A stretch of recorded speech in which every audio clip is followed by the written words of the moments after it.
لقد جاءت رسل ربنا بالحق والصلاة والسلام على النبي الأمي الخاتم لما سبق والفاتح لمن غلق المؤمن الحق بالحق بالقاسم محمد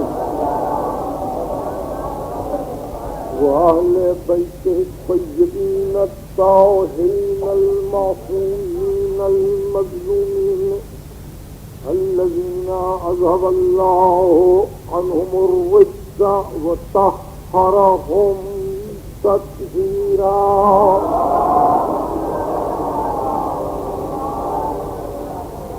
أما بعد فقد قال الله سبحانه وتعالى في محكم كتابه الحكيم: الله ولي الذين آمنوا يخرجهم من الظلمات إلى النور والذين كفروا أولياؤهم الطاغوت يخرجونهم من النور إلى الظلمات أولئك أصحاب النار هم فيها خالدون.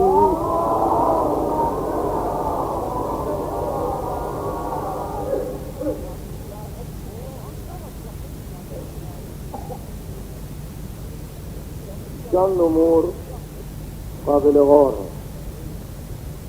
سب سے پہلے یہ کہ میں اس تقریر کے ساتھ بہت سی تقریریں مسلسل کر رہا ہوں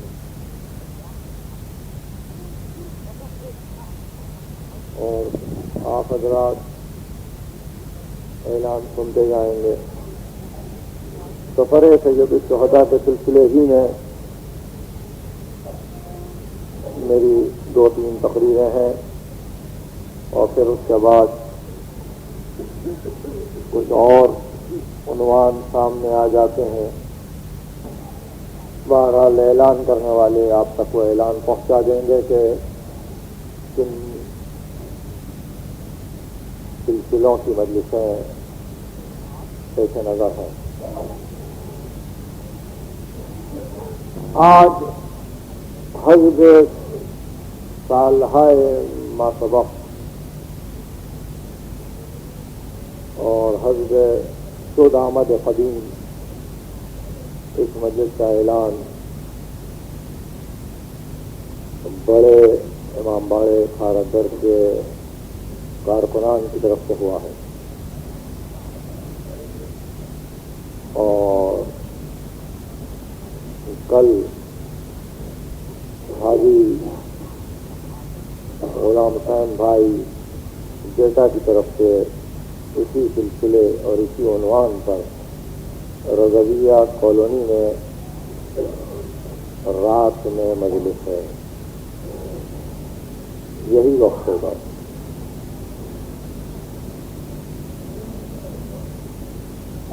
میں نے ایک ایسی آیت کو عنوان کیا ہے کہ جو تقریباً سب کو یاد ہے اور یہ آئے واقعی ہدایہ سورہ بقرہ کی ہے اور غالباً سورہ بقرہ کی 257 آیت ہے.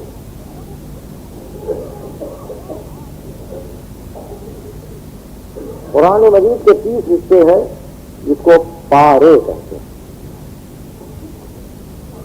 تو تیسرے پارے میں یہ آیت آئی ہے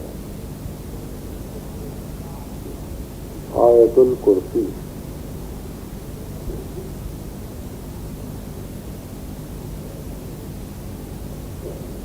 ذات واجب نے اپنی طرف ایک ایسے اسم کو نسبت دی ہے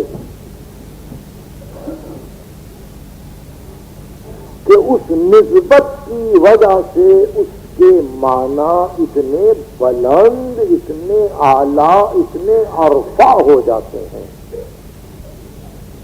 کہ ہماری فکر ان معانی و مفاہیم کا احاطہ نہیں کر سکتی اور وہ یہ کہ اللہ ولی ہے صاحبان ایمان کا. تو جب لفظ ولی کی نسبت ذات واجب سے ہو تو پھر اس ولی کا تصور کیا ہوگا، اس ولی کے صفات کیا ہوں گے، اس ولی کے معنی کیا ہوں گے. ہمارے پاس ولی کے معنی کیا ہے، ہم کس کو ولی پکارنے کے عاجز ہیں، ہمارے پاس ولایت کا تصور کیا ہے، ہمارے احباب کس کو ولی سمجھتے ہیں. ان تمام امور پر نظر رہے کہ اللہ نے اپنے آپ کو اس صفت سے منسوب کیا ہے کہ صاحبان ایمان کا خدا ولی ہے. اللہ ولی الذین آمنوا، صاحبان ایمان کا ولی خدا. شان ولایت، تعریف ولایت، ولایت کا فنکشن، منصب ولایت کا طریقہ کار، یخرجہم من الظلمات الی النور. ولی وہ ہے جو اندھیروں سے نکال کر اجالوں تک پہنچاتے.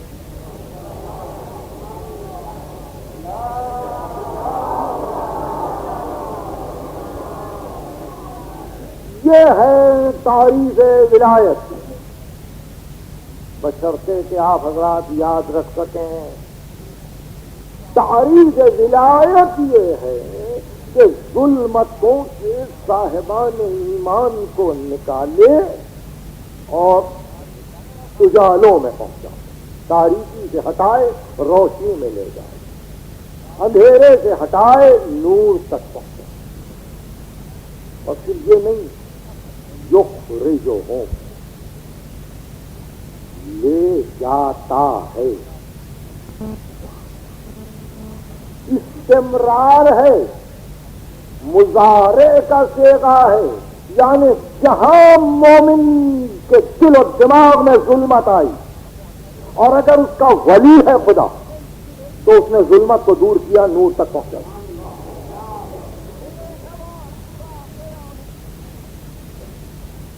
ولی کی تعریف آسان ہو گئی. ولی کون ہے؟ جو ظلمتوں سے ہٹائے اور نور سے متصل کر دے. اب اگر اس صفت میں خدا اپنے ساتھ چند اور نام لے لے تو ان کا کیا فنکشن ہوگا، ان کا کیا طریقہ عمل ہوگا، ان کا کیا طریقہ کار ہوگا، ان کی زندگی کا کیا مقصد ہوگا. سورہ مائدہ 5واں سورہ، انما ولیکم اللہ ورسولہ والذین آمنوا الذین یقیمون الصلاة ویؤتون الزکاة وہم راکعون. اللہ ولی، رسول ولی، وہ صاحبان ایمان ولی جو نماز کو اس طرح سے قائم کرتے ہیں کہ حالت رکوع میں زکات دیتے ہیں.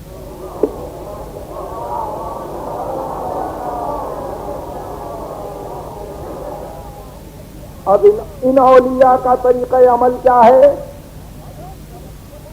اب رسول کی زندگی کا ماحصل کیا ہو؟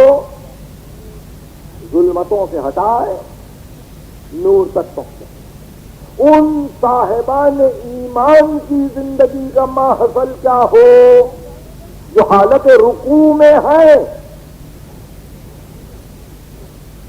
جو حالت رکوع میں ہے. وَهُمْ ساجدون نہیں،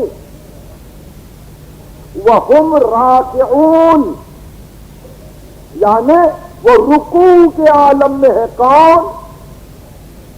ولی. تو مقام رکوع مقام ولایت ہے. اگر اس جملے کو آپ سمجھیں تو تفصیل ہے. مقام رکوع مقام ولایت ہے، مقام سجدہ مقام فنا ہے. مقام رکوع مقام ولایت ہے، یعنی قیام بھی ہے متصل، سجدہ بھی ہے قریب. قیام اور سجدے کے درمیان جو منزل ہے وہ رکوع کی منزل ہے کہ اللہ سے لے مخلوق کو دے، مخلوق سے لے اللہ کی بارگاہ میں پیش کرے، یہ مقام ولایت کبریٰ ہے۔ وَهُمْ راکعون، اور وہ رکوع کے عالم میں ہے، اور یہی وجہ ہے کہ اس رکوع کو بہت غور سے سننے کی ضرورت ہے۔ ظاہر ہے کہ کیا بتلا سکتے ہیں وہ کہ جن کی نظر اپنی کم وسعتی اور اپنی کم نظری کا ماتم کر رہی ہو، وہ کیا بتلا سکیں گے، اس لیے کہ وہاں معنی ہی سمجھ میں نہیں آئے، اور دنیا یہ کہتے رہ گئی ہاں وہ رکوع بھی کرتے ہیں، زکوٰۃ بھی دیتے ہیں۔ جملہ اسمیہ کو جملہ فعلیہ قرار دیا، بہر صورت وہ رکوع بھی کرتے ہیں اور زکوٰۃ بھی دیتے ہیں۔ یؤتون الزکوٰۃ وہم راکعون، وہ زکوٰۃ دیتے ہیں اور رکوع کرتے ہیں۔ پھر رکوع کے ذکر کی ضرورت کیا ہے؟ رکوع کی یہاں ضرورت کیا؟ جب زکوٰۃ دیتے ہیں تو سجدہ کرتے ہیں، بندگی کرتے ہیں، عبادت کرتے ہیں، یعنی جب یہ طے کر لیا کہ زکوٰۃ کا کوئی تعلق رکوع سے نہیں ہے تو یہ گفتگو بہت آسان تھی کہ زکوٰۃ بھی دیتے ہیں، بندگی بھی کرتے ہیں، وہم عابدون، اور وہ اللہ کی عبادت کرتے ہیں، اللہ کے عبادت گزار بندے نہیں۔ ایک مقام آیا مریم بنت عمران کے لیے جہاں ارشاد ہوا وارکعی مع الراکعین، رکوع کرنے والوں کے ساتھ رکوع کر، یہ ہے مقام ولایت کبریٰ۔ مادر عیسیٰ نبی نہیں ہے مگر ولایت کی منزل ہے۔ وارکعی مع الراکعین، رکوع منزل ولایت ہے، یہ بہت بسیط بحث ہے۔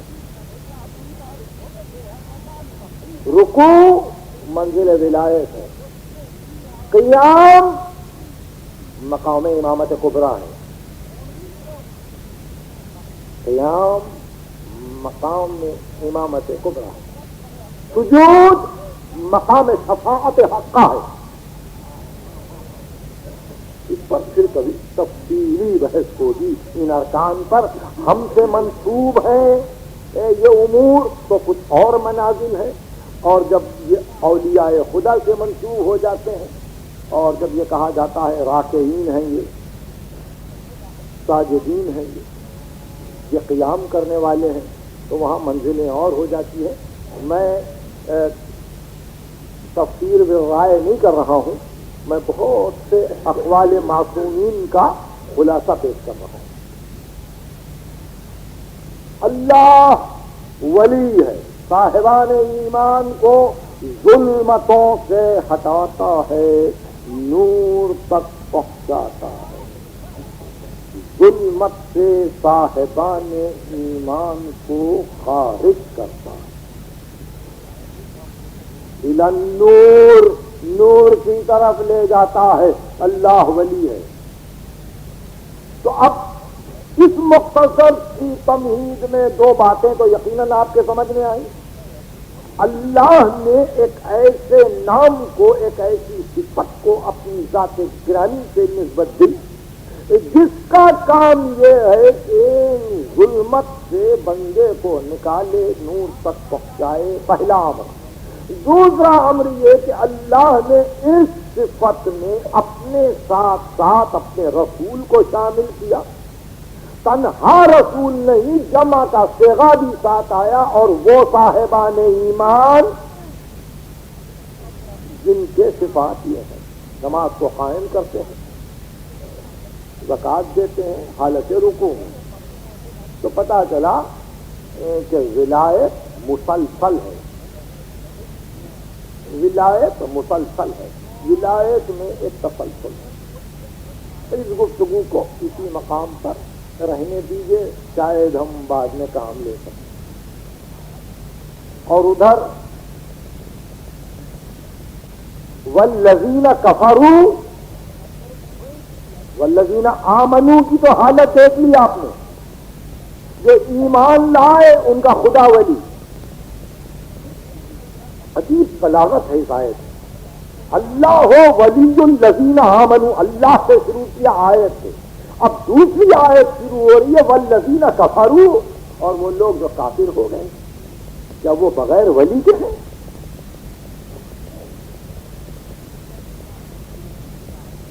وہ لوگ جو کافر ہیں کیا وہ بغیر ولی کے ہیں؟ نہیں، ان کا بھی ولی ہے۔ آپ سمجھ رہے ہیں؟ یہ نہیں، اس آیت کو تو آپ سب کو یاد ہے نا، رکھنا چاہیے نا۔ والذین کفروا اولیاءہم الطاغوت، جو کافر ہیں ان کے اولیاء طاغوت ہیں۔ اولیاء جمع کا صیغہ ہے، ولی کی جمع اولیاء۔ طاغوت لفظ واحد ہے جس کو دنیا ابھی سمجھ نہیں سکی کہ طاغوت واحد ہے یا جمع ہے، مگر لفظ اولیاء نے یہ ثابت کر دیا کہ طاغوت ایک نہیں ہے۔ طاغوت ہر تو لفظ تو ایک ہے، مگر جمع کے ساتھ جب استعمال ہوتا ہے تو اس کے معنی یہ کہ جس کافر کا جو ولی ہو وہ طاغوت ہے۔ والذین کفروا اولیاءہم الطاغوت، اور کافر جو ہیں ان کے اولیاء طاغوت۔ طاغوت طاغوت کے لغت میں کیا معنی ہے؟ لغت میں طاغوت کے معنی یہ ہے منحرف ہونے والا، پلٹنے والا، منہ موڑ کے چلنے والا، راستہ چھوڑ کے بھاگنے والا، دین حق سے منہ پھرا کے جانے والا، طاغی طاغی۔ اور جہاں یہ ساری چیزیں جمع ہو جائیں تو کہا طاغوت، جو کافر ہیں ان کے اولیاء بھی ہیں، ان کو بے ولی نہ سمجھنا۔ صاحبان ایمان کے لیے ولی ہے کون؟ اللہ۔ صاحبان کفر کے لیے اولیاء ہیں کون؟ طاغوت۔ ایک عجیب بات ہے، دیکھیے، جب صاحبان ایمان کا تذکرہ کیا تو جمع کا صیغہ نہیں ہے، واحد ہے، اللہ ولی الذین، خدا ولی ہے صاحبان ایمان۔ یعنی صاحبان ایمان کی منتہائے نظر یا سلسلہ اولیاء کا خاتمہ اسی ولی پر ہوتا ہے جو ذات واجب ہے۔ والذین کفروا، اور جو کافر ہیں اولیاءہم الطاغوت، وہاں بہت سے اولیاء ہیں، بہت غور سے سنیے، بہت سے اولیاء ہیں، مگر ایک لفظ طاغوت، ان کے اولیاء ہیں طاغوت۔ اب صفت آئی، وہ جو منہ موڑ کے جا رہے ہیں، انحراف کر رہے ہیں، دین سے روگردانی کر رہے ہیں، اللہ کی بغاوت کر رہے ہیں، تب ان کا کیا کام ہے؟ ان کا فنکشن کیا ہے؟ ان کا طریقہ عمل کیا ہے؟ جو کیوں نہ ہو من النور،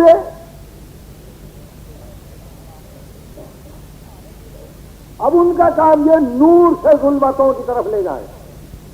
اب آپ ذرا دل کو تھام کے سنیں یہ جملے، ہزاروں مرتبہ آیت پڑھی ہوگی، یعنی کوئی نور میں رہ کر مطمئن نہ رہے،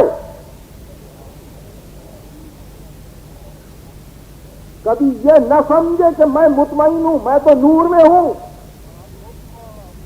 نہیں، ایمان و کفر میں اتنا قریبی ربط ہوتا ہے کبھی کبھی کہ طاغوت نور سے کھینچتا ہے ظلمت کی طرف۔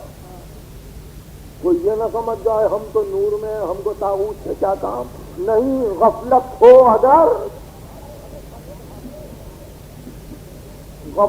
ہو اگر تو ایمان چلا، بے عملی ہو تو دین چلا، بے یقینی ہو تو نور چلا۔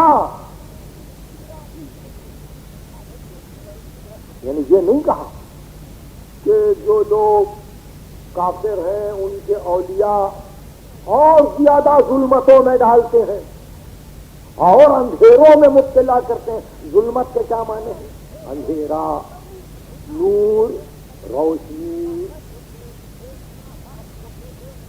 والذین کفروا، اور وہ لوگ جو کافر ہیں، اولیاءہم الطاغوت، ان کے اولیاء طاغوت ہیں. ان کا کام یخرجونہم من النور الی الظلمات، وہ نور سے ظلمت کی طرف کھینچے. خدا ظلمت سے نور کی طرف لے جائے. کشمکش ہوئی نا، کشمکش ہوئی صیغہ مظاہرے کا، یعنی دونوں طاقتیں کام کر رہی ہیں. کوئی ظلمت سے نور کی طرف لے جا رہا ہے، کوئی نور سے ظلمت کی طرف لے جا رہا ہے. یہ عمل و رد عمل کس پر واقع ہو رہا ہے؟ انسان پر. اگر انسان آنے واحد کے لیے اللہ کی ولایت کا منکر ہو جائے تو اندھیرے میں، اور اگر انسان طاغوت سے کافر ہو جائے تو فقد استمسک بالعروۃ الوثقی، وہ عروہ وثقی سے متمسک ہوا. ظلمت کی طرف کفار کے اولیاء لے کر جاتے ہیں. میں سمجھتا ہوں کہ یہ گفتگو کی کوئی خاص نقطہ نظر سے تو نہیں ہے کہ جہاں یہ کہا جائے کہ یہ شیعی عقائد پر گفتگو ہو رہی ہے. میں نے ایک لفظ بھی تو ایسا نہیں لیا کہ جہاں یہ خیال کیا جائے کہ کوئی خاص فرقے سے گفتگو ہو رہی ہے. میں فقط آیت کا ترجمہ کر رہا ہوں اور آپ سے مسئلہ پوچھ رہا ہوں. صاحبان ایمان کا ولی خدا ظلمت سے نور کی طرف نکالے، صاحبان کفر کا ولی طاغوت، اولیاء طاغوت جو نور سے ظلمت کی طرف لے جائیں. بڑی طاقت ہے نا طاغوت میں، کتنی طاقت ہے. نور سے کھینچ لیتے ہیں، نور میں ہونے کے باوجود کھینچ لیتے ہیں. تو اب میں آپ سے صرف اتنا پوچھتا ہوں، جبر کرتے ہیں کہ تو آ جا جب تک کہ جانے والے کی مرضی نہ ہو. اگر جبر ہو گیا تو پورا دین گیا. بہت عجیب و غریب مسئلہ. جبر کرتے ہیں کہ تو نور سے ہٹ جا اور کھینچ لیتے ہیں، تو پھر آپ ہم سب اس جبر میں مبتلا ہے. کسی نہ کسی دن طاقت کھینچ لے گا. نہیں، وہاں جبر کی گفتگو نہیں ہے، وہاں گفتگو یہ والذین کفروا، وہ لوگ جو کافر ہو گئے، وہ لوگ جو کافر ہو گئے آئے نور میں، اپنے عمل سے ہوئے کافر، طاغوت نے کھینچ کے ظلمت نے کھینچ دیا.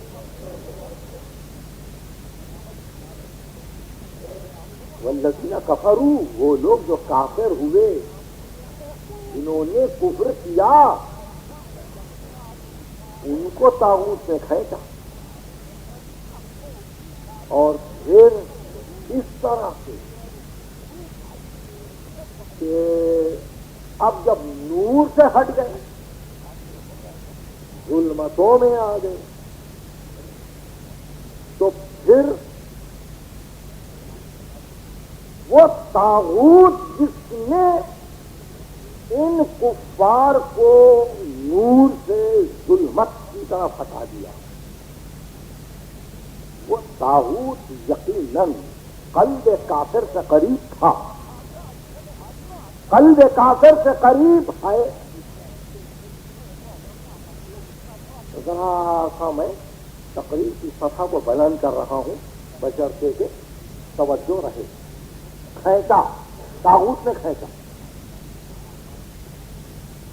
طاغوت نے کھینچا. کہاں ہے طاغوت؟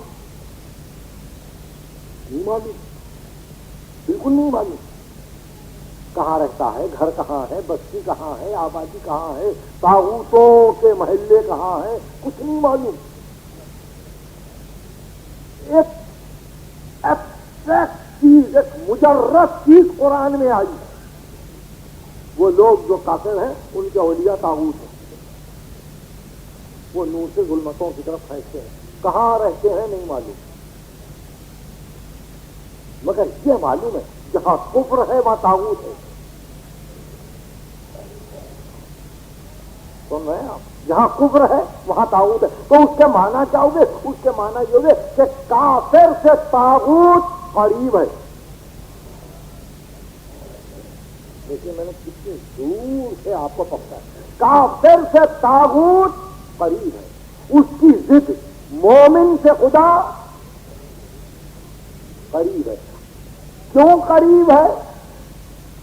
اس کے صفات کو چھوڑیے. کیوں قریب ہے؟ اس لیے کہ ولی ہے.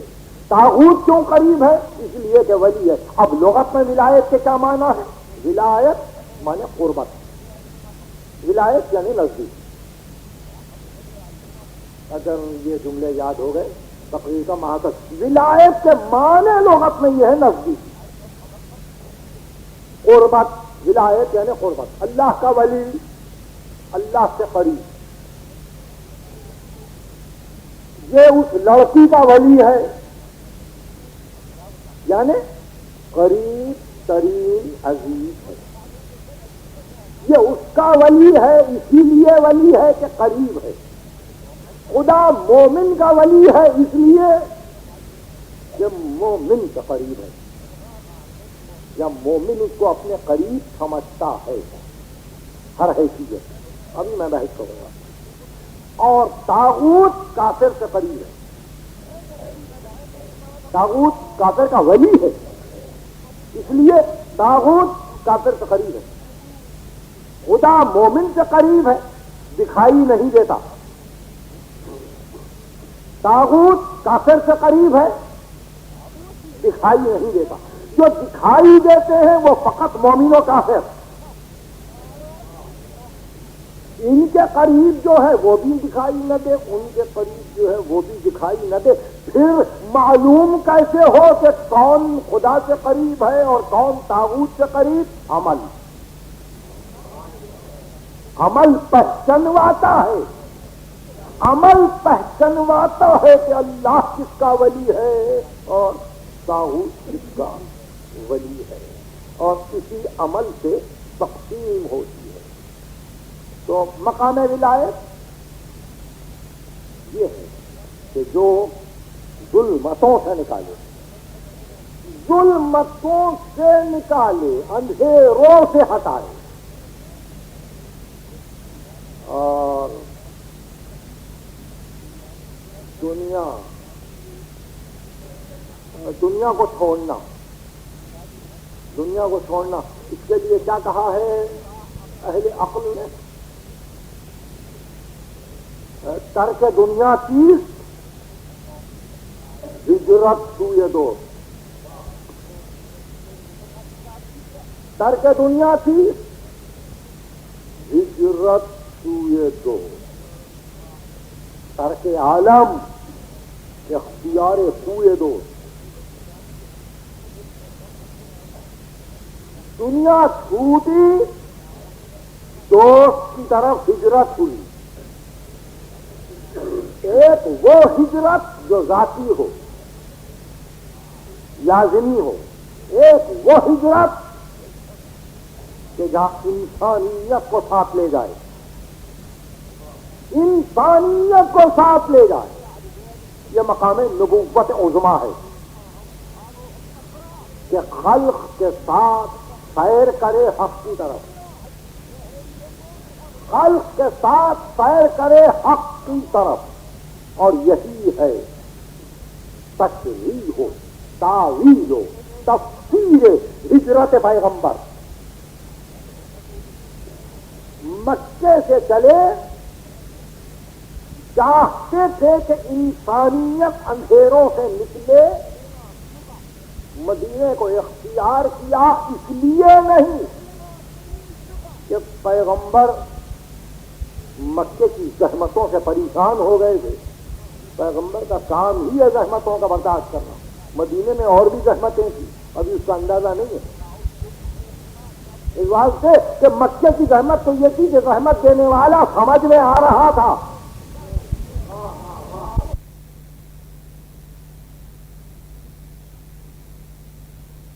کہ من الظلمات الی النور, یہ سیر ہے اور اس سیر بشر میں تم کو آگے بڑھنا ہے تاکہ کسی ایسی منزل پر پہنچ جاؤ کہ جہاں سے اعلان کر سکو کہ اب دین کامل ہو گیا, اب دین کامل ہو گیا, اب نعمتیں پوری ہو گئی, اب شان ولایت نکھر کر آ گئی. اب اس میں بڑی تفصیل نبوت عہدہ ہے. نبوت ختم ہونے کے لیے ہے, ولایت رہنے کے لیے ہے. نبوت ختم ہونے کے لیے ہے, ولایت رہنے کے لیے ہے. جہاں نبوت ختم ہوگی اور جہاں نبوت کا طریقہ کار ختم ہوگا وہاں اعلان لازم ہوتا ہے کہ سلسلہ ولایت کیسے آگے بڑھے گا. اور ولایت کا کام بس یہی کہ ظلمتوں سے ہٹائے, نور کی طرف لے جائے. ماہ مبارک رجب, ماہ مبارک رجب اب آج ہم آخری تاریخوں میں ہے نا, 28ویں شب ہے. ذرا ایک مرتبہ سوچیے تو, پہلی تاریخ سے لے کے 29 تاریخ تک آپ کتنی ایسی تاریخوں سے گزرے کہ اگر 2 دقیقوں کے لیے آپ غور کرتے تو آپ کو پتا چلتا کہ کن معارف تک آپ پہنچ سکتے تھے. پہلی تاریخ, تیسری تاریخ, 7ویں تاریخ, 13ویں تاریخ, 15ویں تاریخ, 26ویں تاریخ, 28ویں تاریخ, 29ویں تاریخ, یہ سب رجب. یعنی رجب کا مہینہ کتنے ائمہ سے منسوب ہو گیا؟ امام باقر, امام صادق, امیر المومنین موسیٰ بن جعفر, یاد ہے نا آپ کو یہ سب تاریخ. اور آخر میں 26 رجب ابو طالب, 29 رجب جناب خدیجہ. یہ ہے رجب.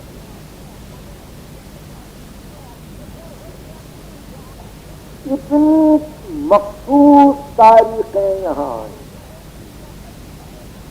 اور اس دوران میں وقت ماہ میں امیر المومنین کے بالکل بعد جو نام آیا جس کے دین پر ہم ہیں, جس کی پیورسٹ ہے, وہ ساری عزتیں جو امیر المومنین کے لیے ہیں وہ محفوظ, مگر ہم فقہ علوی پہ نہیں ہے. ہم کو جو دنیا کہتی ہے وہ کہتی ہے فقہ جعفری, اور اس پہ نازاں ہے. اس واسطے کہ جعفر ابن محمد نے ہمیشہ یہی کہا کہ یہ میرے جد کا قول ہے, یہ میرے جد کا قول ہے. یعنی فقہ جعفری اور فقہ علوی میں کوئی فرق نہیں ہے, مگر دنیا کو منوا لیا کہ اس کو فقہ جعفری کہتے ہیں. جعفر ابن محمد کا زمانہ گزرا, موسیٰ بن جعفر کا زمانہ گزرا. ان سب کا مقصد کیا ہے؟ انبیاء ہیں؟ نہیں, نبوت ختم ہوگی, مقام ولایت مطلقہ ہے. مقام ولایت مطلقہ یعنی بس یہی کہ ظلمتوں سے ہٹاؤ, نور کی طرف لے جائے. کتنی کوششیں دوران تقریر میں بات آئی, اس لیے اب کر کے آگے چلے جاؤں. میری منزل تو اور آگے ہے, معلوم نہیں آپ کہاں تک میرا ساتھ دیں. صادق آل محمد نے صلوات اللہ علیہ وسلم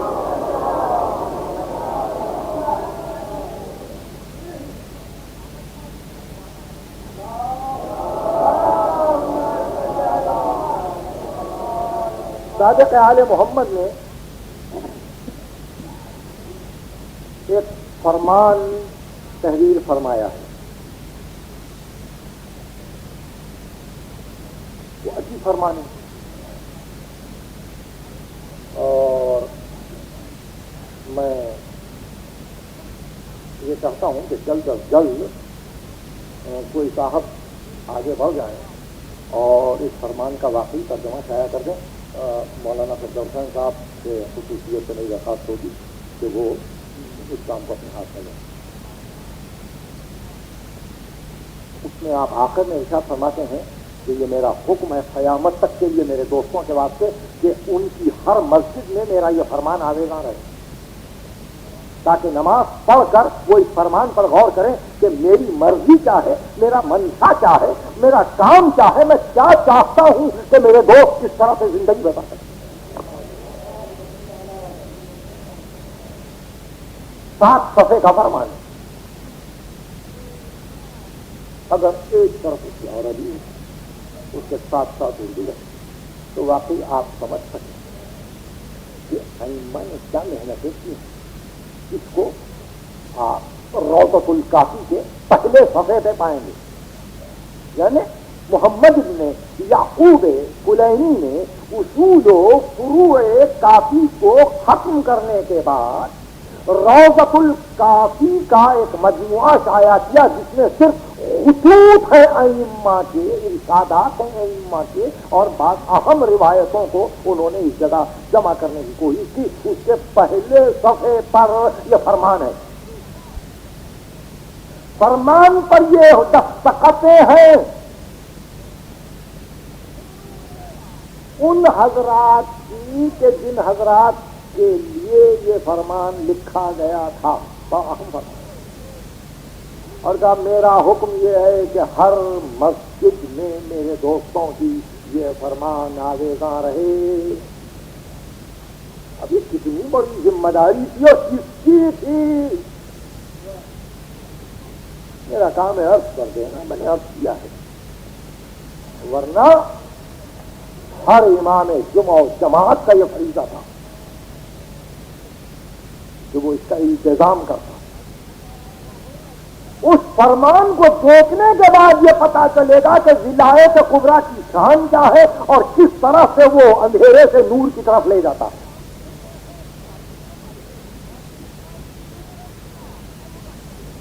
کوشش ہے، بلیغ کوشش ہے۔ 15 رجب کی تاریخ کیونکہ مخصوص تھی اس ذات گرامی، اس لیے یہ عمر بھی غور کر لیں۔ 25 رجب موسم بن جعفر غریب بغداد، کیا آپ نے غم منایا؟ مجھے موقع نہ تھا، میں آپ کی خدمت سے حاضر نہیں تھا، باہر تھا۔ 26 رجب وفات ابو طالب، وہ کہ جس کی موت پر پیغمبر اسلام کی آنکھوں سے بے اختیار آنسو ٹپکے،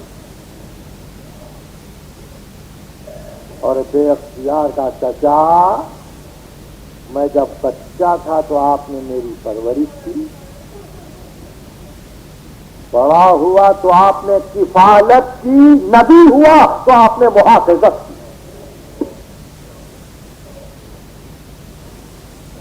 ابو طالب مکے میں انتقال ہوا ہے، سال انتقال سال 10 میں بعثت 26 رجب۔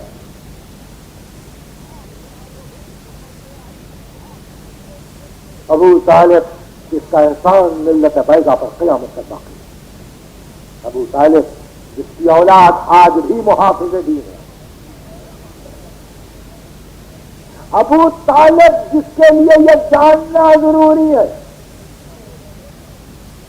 کہ جیسے یہ طے کر لیا تھا کہ عبداللہ کے بیٹے کو نبی بنائیں گے اور ابو طالب کے بیٹے کو ولی،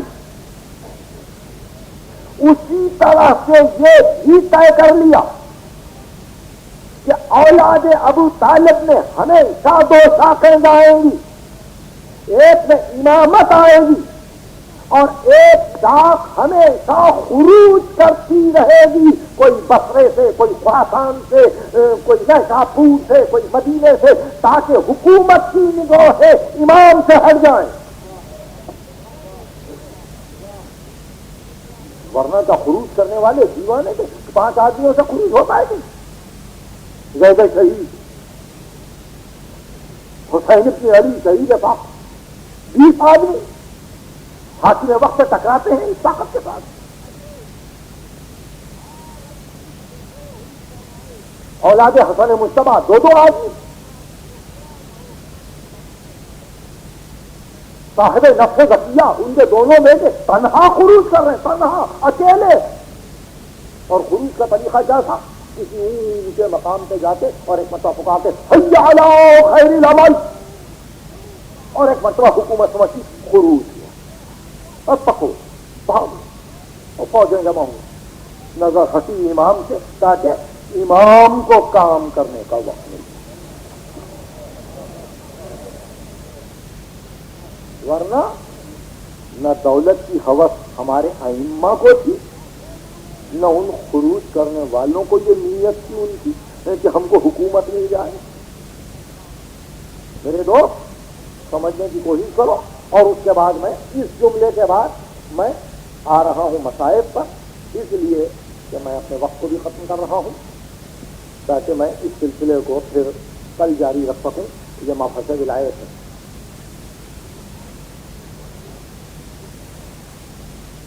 کوشش کیا تھی؟ کوشش یہ تھی کہ امام پر سے نظر ہٹے۔ 121 ڈگری زید شہید، امام جعفر صادق کا زمانہ،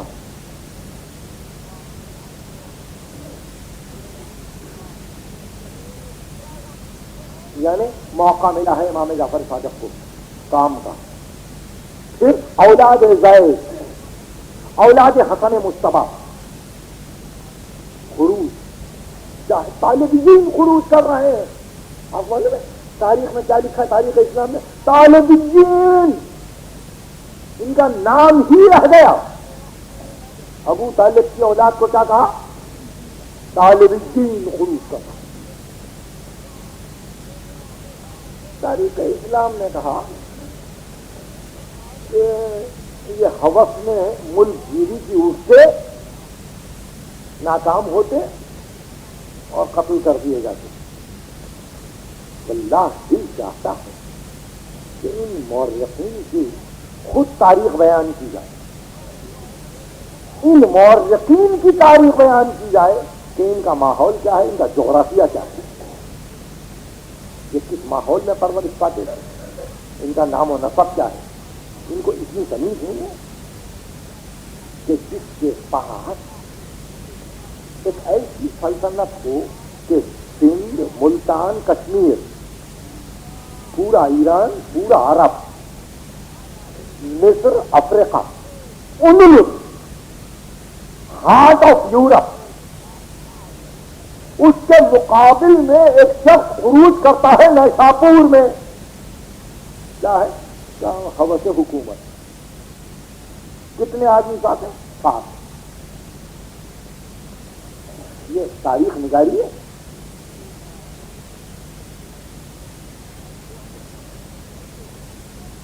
تو عادت ہی ہو گئی تھی ان مورخین کو واقعہ کربلا کے بعد یہ لکھنے کی کہ حسین بھی ملک گیری کی ہوس میں چلے تھے، قتل ہو گئے۔ اس لیے میں نے قصے کو ذرا سا شروع کیا 121 اور 148 سے تاکہ پتا چلے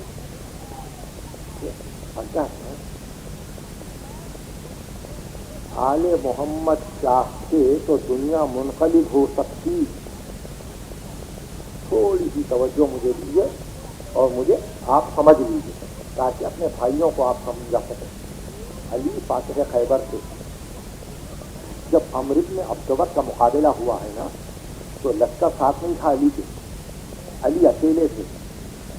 خیبر میں گئے تھے، علی اکیلے تھے اور ان کا پورا یہودی لشکر تھا. بدر میں آئے تھے تو 3 آدمی گئے تھے، فقط 3.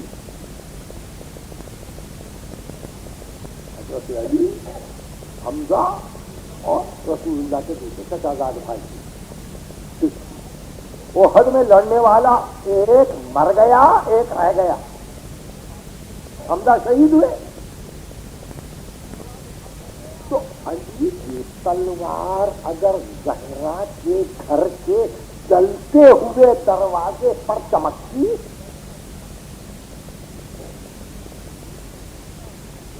اس طرح کیا حسد تھا. جو ہوتا ہوگا.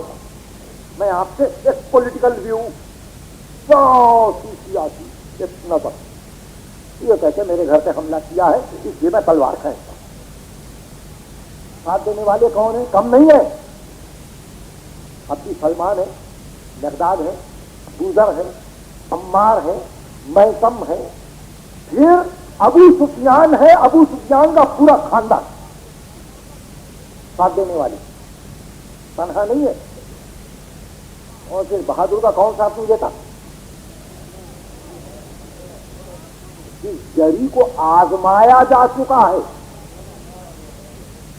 اس کو کوئی چھوڑ دیتا تھا؟ تلوار لیتے نکلتے 10-20 کے گلے کاٹ دیتے. تو اس وقت جو بیعت ہوتی اس کی شان بھی کچھ اور ہوتی. علی کے قدموں پہ دنیا جھک پڑتی. سمجھے آپ؟ اور سمجھا نہیں. وہاں چپ تھے. مسجد میں آئے، حملہ کر دیتے تو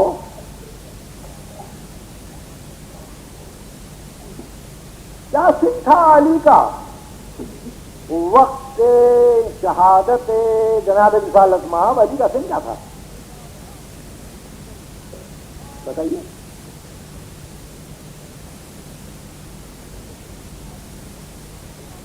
دیکھیے، امیر المومنین کا کل سن ہے 63 برس. کل سن 63 برس. اور امیر المومنین کی شہادت ہے 40 ہجری. پیغمبر خدا کی وفات ہے 11. تو پیغمبر خدا کی وفات کے بعد 29 برس علی زندہ رہے. تو اس اعتبار سے وفات پیغمبر سے علی کا سن 34 سال کا. آپ سمجھیں 34 برس کا. اور جب فلسطین کی آخری لڑائی میں جس کو لیلۃ الحریر کہتے ہیں، جب علی حملہ کر رہے تھے تو زرہ بھی اتار کے رکھ دی تھی اور مالک کہہ رہے تھے کہ 63 برس کی عمر میں علی اس طرح سے تنہا فوجوں میں دھنسے جا رہے تھے کہ دل میرا دہل رہا تھا کہ معلوم نہیں کیا ہو. تلوار تھی کہ چل رہی تھی اور سر تھے کہ کٹ کٹ کے گر رہے تھے اور علی پکارتے جاتے تھے یا ہوں یا من ہوں یا من لا ہوں الا ہوں. مالک کہتا ہے کہ میں نے علی جو پڑھ کے کسی کو جری نہیں دیکھا. 63 برس میں جو اس طرح گلے کاٹے 34 برس میں تلوار سے یوں ہوتے.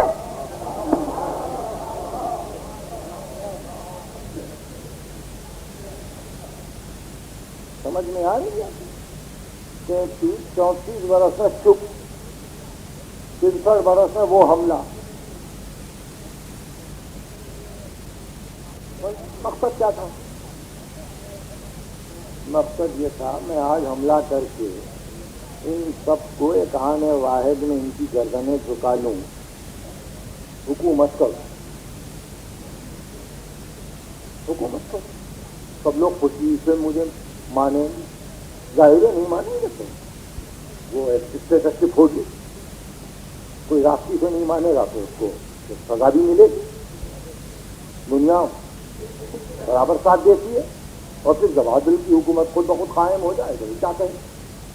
مگر اس کا انجام کیا تھا؟ انک میت وانہم میتون.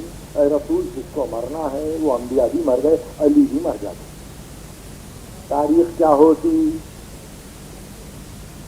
کیا تاریخ ہوتی؟ حسن مصطفیٰ آتے اسی طرح سے تلوار ہے. آپ حکومت کر کے جاتے, کسی کی مجال نہ تھی مدائن میں علی حسن مصطفیٰ کے خلاف آتا, اور پھر وہ بھی اگر تلوار کھینچتے اور پھر حکومت کرتے, مر جاتے. حسین حکومت کرتے مر جاتے, زین العابدین حکومت کرتے مر جاتے, امام باقر حکومت کرتے مر جاتے. تاریخ آل محمد تاریخ سلاطین ہو کے رہ جاتی. کیا خیال ہے؟ یہ مجلس ہوتی پھر نہیں. تو مرضی الہی نے یہ چاہا کہ سلسلہ ولایت مطلقہ یوں رہے کہ ایسے افراد کو چن لو کہ قوتوں کے باوجود مصائب کو برداشت کر کے دین حق کو درد کی موجوں پر آگے بڑھا دو.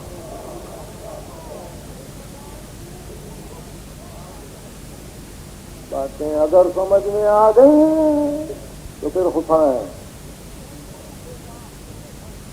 سفر حسین ملک گیری نہیں ہے, ملک گیری نہیں ہے. اس لیے میں نے علی کی تعریف کی شجاعت کی.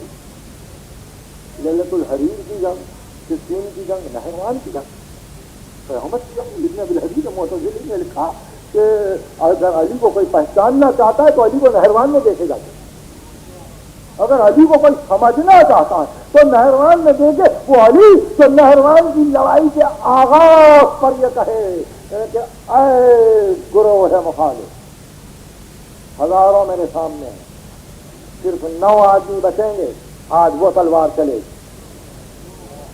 ابن ابی الحدید معتزلی کہتا ہے اولین و آخرین میں نے ایسی پیشین گوئی کہیں نہیں دیکھی. اور ظاہر ہے وہ علم غیب سے تو بحث نہیں کر سکتا, وہ علم غیب سے تو بحث نہیں کر سکتا. انہوں نے کہا ایسی پیشین گوئی میں نے نہیں دیکھی, اور یقیناً جناب رسالت میں آپ نے علی سے کہہ دیا تھا. ہمارا بھی یہی عقیدہ ہے, کہہ دیا تھا. اس واسطے کہ باب مدینہ علم ہے, قلب محمد سے قریب ہے, کہہ دیا ہوگا. مگر آغاز میں کہا 9 آدمی بچیں گے, 9. ابن ابی الحدید کہتے ہیں اگر اتنا کہہ کے علی رک جاتے تو پھر بھی یہ سمجھا جاتا کہ بہادر ہے جو چیلنج کر رہا ہے. الٹ کے کہا میرے لشکر میں فقط 9 قتل ہوں گے, تمہارے پاس 9 بچیں گے. اس کے بعد ابن ابی الحدید نے فہرست دیے, بچنے والوں کی فہرست دیے, قتل ہونے والوں کی فہرست دیے. اس بعد کا 9 کہاں کہاں بھاگے, بحرین میں کون آیا, مسقط میں کون آیا, زنگبار کی طرف کون گیا, مصر میں کون گیا, راستے میں کون مر گیا. 9 نام دے دیے جن کی نسلیں آج تک موجود ہیں. خارجی علی کو دیکھنا, نہروان میں دیکھنا, مگر پھر بھی علی تنہا تھے نا. اچھا, وارث علی ہیں عباس, وارث جعفر ہیں عبداللہ, اور علی کی جنگ کا نقشہ آنکھوں میں فراق دیتے ہیں. اور پھر جاتا ہے اگر کسی کی لڑائی سے تو محمد حنفیہ بھول گئے سب آپ. اور پھر عقیل کا لال مسلم, اور پھر کربلا کی جنگ ہر گئی. دنیا کی کوئی طاقت کربلا کی جنگ کو اس طرح سے بدل نہیں سکتی تھی سوائے ارادہ امام کے, سوائے ارادہ امام. کیا خیال ہے؟ عبداللہ ابن جعفر, محمد حنفیہ. عبداللہ ابن جعفر بیمار نہیں ہے رجب میں, محمد حنفیہ بیمار نہیں ہے. کیا جوانی ہے مسلم نے عقیل کی, کیا جوانی ہے عباس کی. 21 برس کا سن تھا علی کا بدر میں, 32 برس کا سن ہے عباس کا. اندازے ہیں آپ کو ان باتوں سے؟ اللہ ایسا قافلہ, اور یہ کہہ کے منتشر ہوا کہ حکم امام ہے، مجبور ہے۔ محمد حنفیہ میرے بچوں کو سنبھالو، بنی ہاشم کو سنبھالو، مدینے میں رہو۔ عبداللہ ابن جعفر تیار، مصلحت نہیں ہے، بیمار ہو جاؤ گے، ٹھہرو۔ مسلم نے عقیل، کوفے کو جاؤ، ضرورت نہیں ہے۔ عباس لڑو نہیں، پانی لاؤ۔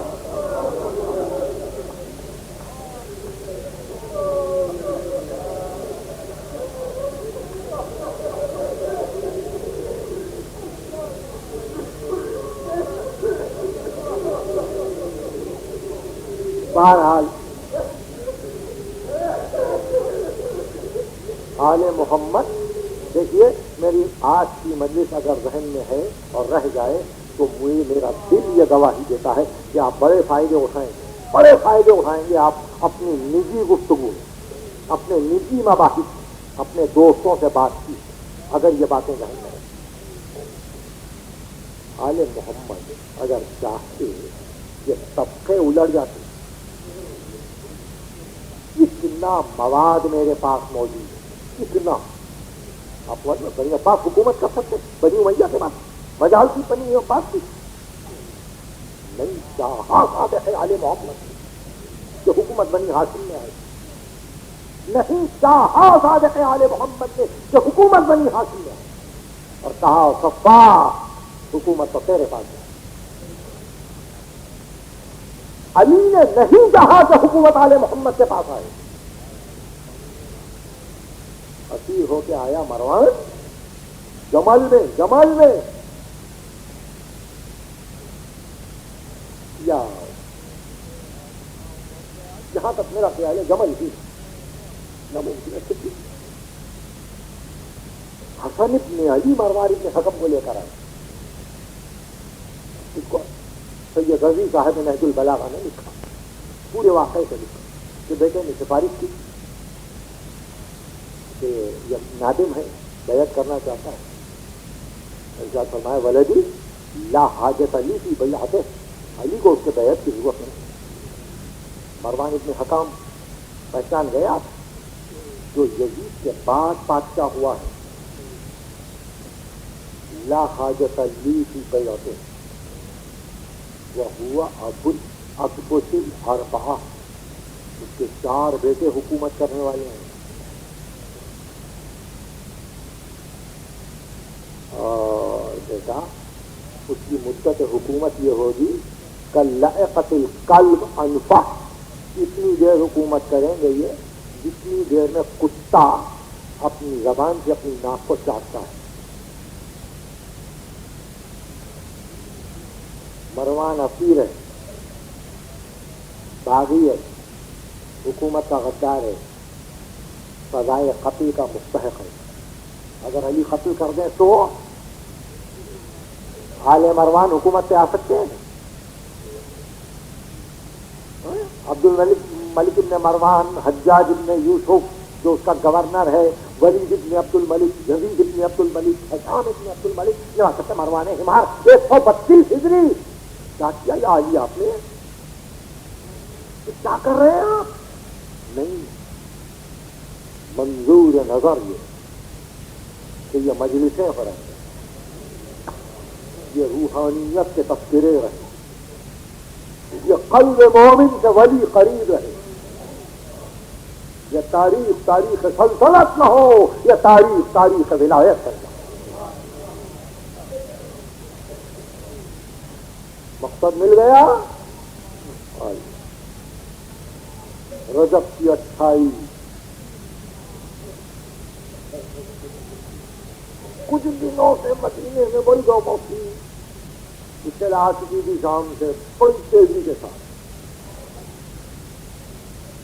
کہ والی شام مر چکا، بیعت کا مسئلہ ہے۔ تو صاحب یہ بھی جان رہے تھے کہ بیعت کا مسئلہ ہے۔